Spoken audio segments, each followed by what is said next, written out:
Hey, welcome to a date Day video. Nice. Oh, We got yeah, I'm that. pretty We got impressed by that. us. Yeah, I'm too. We've never really tried that.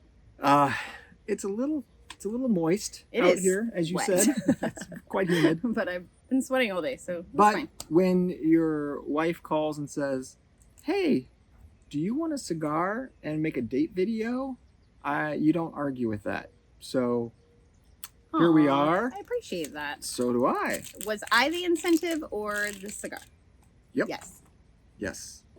So got me a cigar, and I know how to sweet talk you. that's right. But I did have a topic to talk about, and it's specifically, our life lately. That's a good topic. And essentially, when it rains, it pours. So Yeah. our summer has been crazy, and with the normal routine and normal stuff like sports and all that, everything.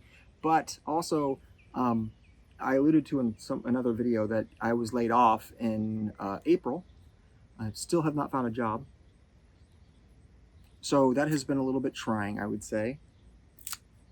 On a variety of levels, yes, that's been trying. Mm-hmm. And actually, financial, I say, is probably one of the lower.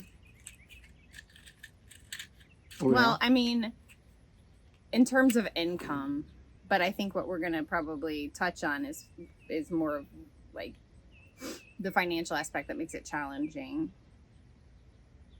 I don't often worry about our income. I feel like we've always kind of been provided for, but it's the things that happen in the meantime that make it really challenging and sad and scary and like bummery. Yeah. I mean, you can't worry about something that you don't have. And you, Well, you could. what do you mean? You're like, I don't really worry about income because we don't have. Oh. But you can't. I mean, it's like, well, I don't know if worry is a good job. You should just be a worrier. I don't know if worry is the right word because I've learned a lot about worry and it doesn't really do anything. It's like a wasted emotion, sort of. You can't add a cubit to your height or a minute to your life. Cubit to your Rubik's cubit. I just think that you can't control everything that happens in terms of like, well, I don't know. So worry is pointless. Anywho, even though worrying about a job is stupid. Working to find one is smart. Yes. I guess that's what I'm getting at. I'm probably not making sense. I don't know. I think so overall. But the reason, when I say when it rains, it pours. So like I said, I got laid off in April. Right around that time, we were dealing with the floorboards in our kitchen were kind of starting to warp and bow. P.S. April's the hardest season for me as in my career too, which makes it exponentially harder to hear that news amidst all the stressors. It's like the tax season for accountants. It's you as a teacher. April is like the absolute busiest. Yeah, April craziest. Until the end of the year, mid-April to end of the year is just bananas. So yeah, it was okay. Yeah, sorry. No, that's all right. So that's actually a really good point. So we had that. So then we found out that our floorboards in our kitchen were kind of warping. Couldn't figure out what was going on. Didn't seem like there was any kind of leaks from the dishwasher. Finally, we both attempted to pull it out and figure it out. Yeah, finally, with you taking off the bottom piece, I was watching it when I was running it because I thought we'd fixed it, but we didn't. It was still leaking. So then I ended up going even further and taking the whole thing out, and it comes down to a single little piece that apparently the entire unit has to be replaced. I don't know. Some people online were saying contradictory information. It's like trying to change a spark plug on a foreign car, where they bury it in and you have to take it to a dealer. It like feels like that, where it was kind of like, here's this piece, you may or may not be able to get to it, and then P.S. you just buy a new dishwasher. Yeah, it's like so annoying. It's a terrible design. Anyway, so like, all right, great. We our dishwasher's broken, so fortunately we replaced it with our son. So or just compensated. Yeah, he's already been our dishwasher, but now he just doesn't get to shove them anywhere. Yeah, so he's been doing those for us. But we had that was a pretty big setback, and we're like, oh, okay, bummer. That was in April or roundabouts. And then as summer starts to roll in and the grass needs to get cut, our lawnmower company, aka our son, also he got like Quality company. yeah, he mowed the grass for all of a minute, and he's like, Dad, I think the It was lawnmower. the first mow. Yeah, he's like, I think the lawnmower's done. I'm like, what do you mean? And that thing would not start. The irony of it all, though, and I think you'll agree, is that we have been talking about getting a new mower for probably 3 or 4 years, and have like kind of just put it off. And we're like, let's just see how long this one goes. And ironically, now is when it chooses to come out. When I don't have a job, right? So I went and I changed the. I got some oil, changed the spark plug, got a new air filter for it, and all that stuff. Sorry. No, I just noticed things. And the thing would not start. We could not figure out what was wrong with it. I mean, I've had mowers that wouldn't start before, and I've been able to get them back. You just put that to working stuff in it. Condition. What is that? Gas? Oh, yeah, that. Yeah, it had gas. I did check that. Oh. Did you unplug it and plug it back in? Yeah, I did. The spark plug, I detached it, and then I put it back on. I got roasted. Anyway, so the whole point there is it was like, I guess that was Memorial Day, because there were Memorial Day sales, and we just ended up, we bit the bullet and bought a $500 lawnmower. Yeah. Or whatever. Which is good. We needed one anyway, but it's, when you say it rains, it pours, it's not that you can't. Gosh, here's the situation is like, you can afford those things, but then you go, ooh, it's sort of a gamble because you're not really sure how long you're going to be out of work, and you're not really sure how long the money that you do have will last, and you're trying to make good choices and. Right. Yeah. All of that.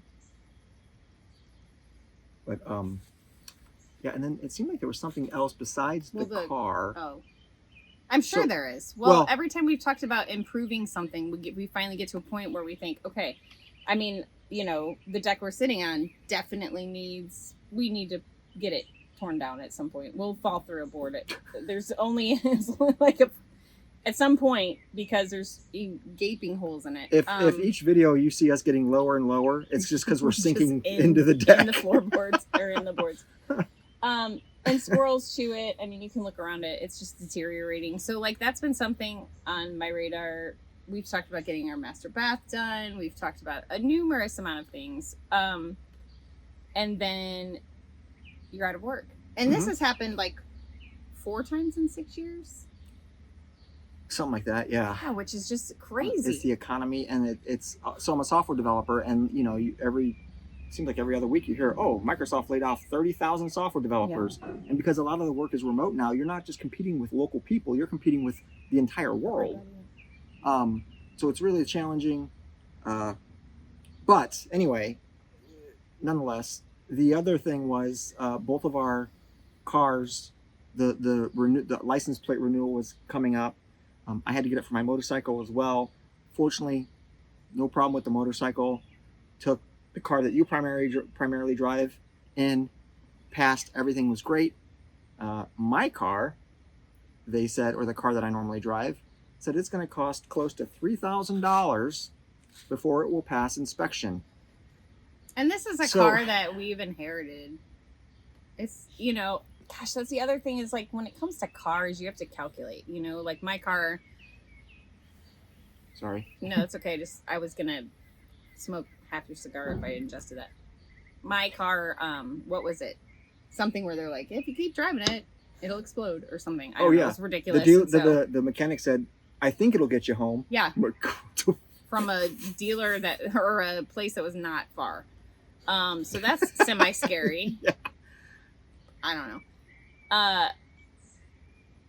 And then you go, well, I'm not going to invest in that because it's how many years old or what, so it's that game too.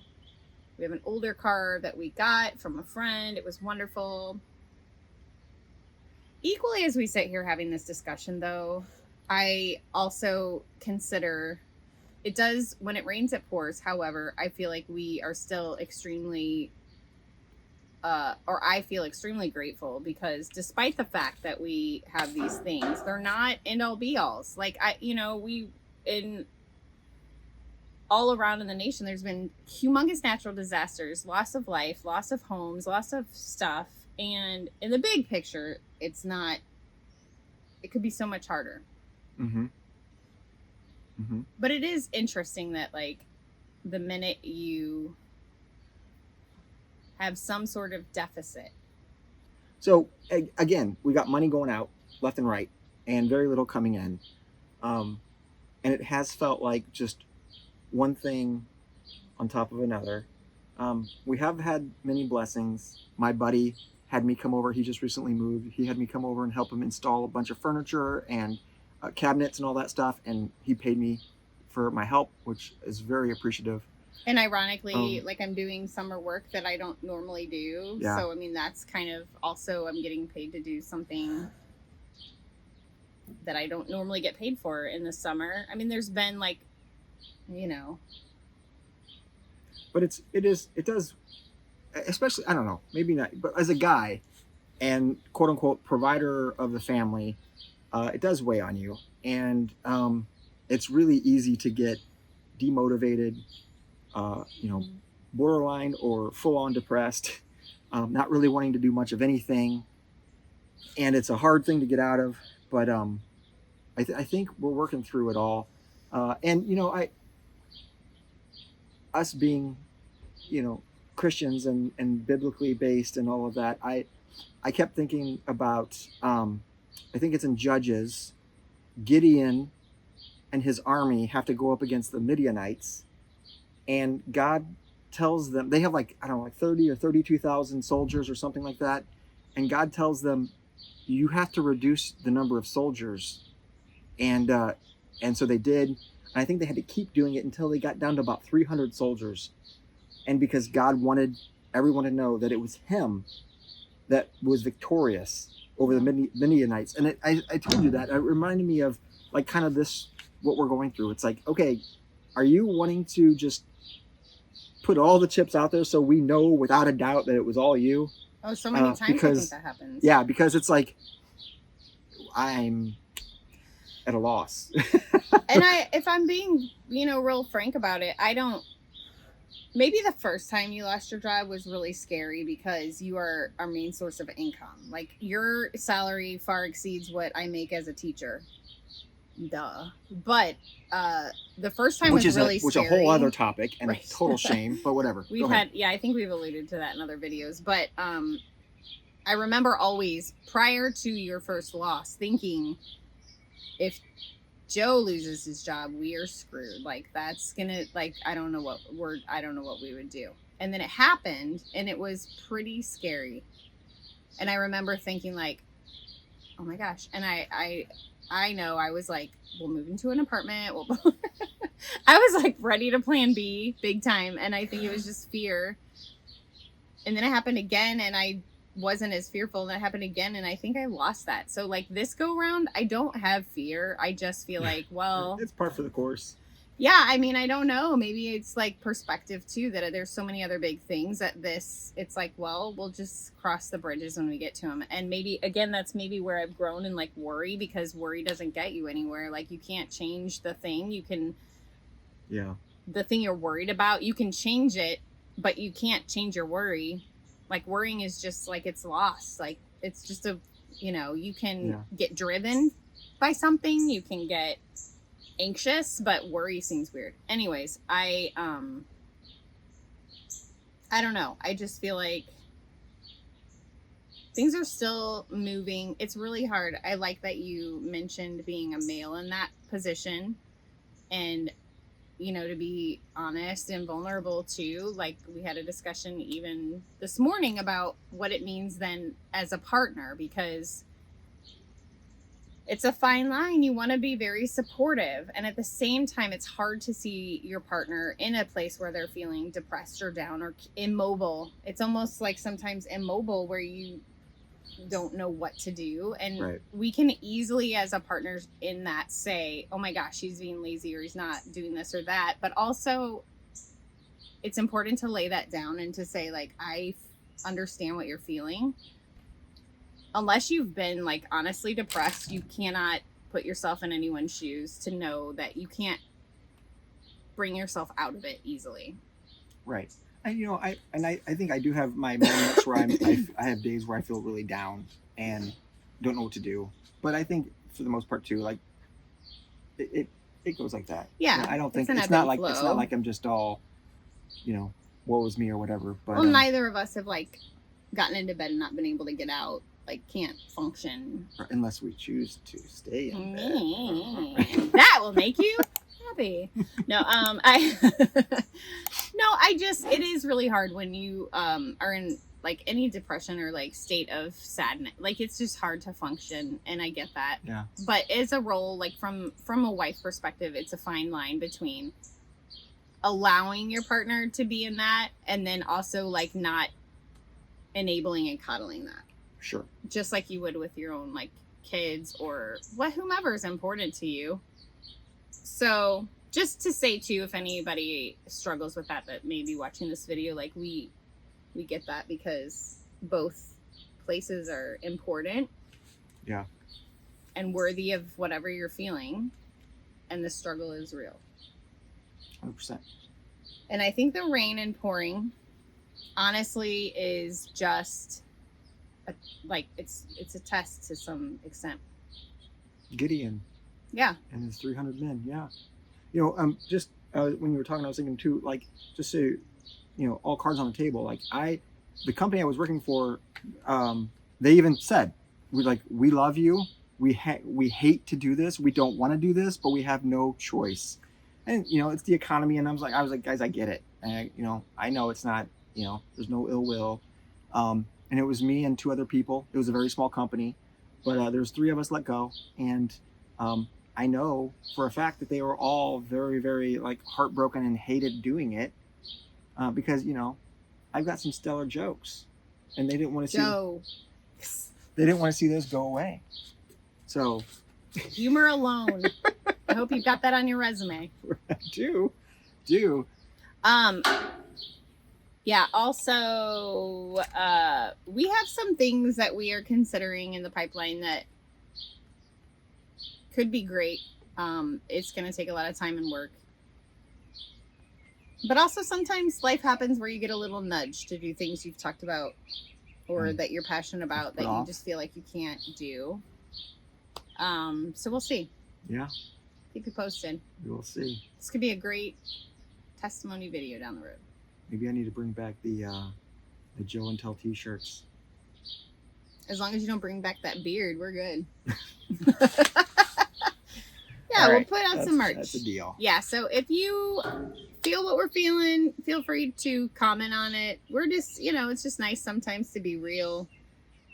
Know that you're not the only one. Yeah, and to just say it. And if you happen to be in the software development field, anywhere in the United States, anywhere in the world, and you're looking to hire a fine young chap, well, you have 27 monitors and the ability to do it. A middle-aged chap, you know, don't hesitate to reach out. Experience and quality jokes. That's right. That's all you need. That's all you need. ChatGPT is the rest. ChatGPT. ChatGPT. All right. Yep. Yeah. We're it's a closer. We're synced. We are in sync. Yep. Ba, ba, ba. Is it in sync? I don't have a clue. Anyway, thanks for watching. See you next time. Please like and subscribe. Ooh, definitely. And we'll catch you in another video. You want to say that together? Let's try it. Like and subscribe. And we'll catch you in the next video. In another video.